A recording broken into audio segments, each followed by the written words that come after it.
कुर्हा पोलिसांनी 54 लाखांचा तंबाखूजन्य पदार्थांचा कंटेनरवर धाड टाकून आरोपी उमेश यादवला घेतले ताब्यात।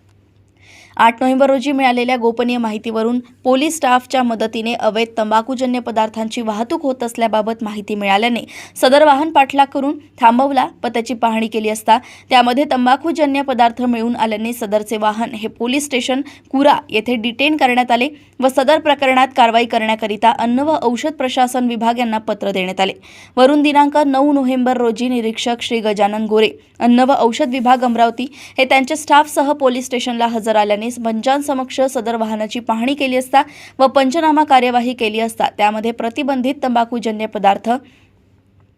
4 मोठ्या बॉक्समध्ये 5 कट्टे, ज्यामध्ये प्रत्येकी कट्ट्यामध्ये प्रत्येकी 500 ग्रॅम 480 पॅकेट, मोठ्या 5 कट्ट्यामध्ये मन 5 स्टार कंपनीचा 500 ग्रॅमचा 200 पॅकेट, जन्म तंबाखू 2068 पॅकेट, रिमझिम तंबाखू 1 किलोचे 40 पॅकेट, गोल्डन युग तंबाखू 1040 पॅकेट, एक कंटेनर ट्रक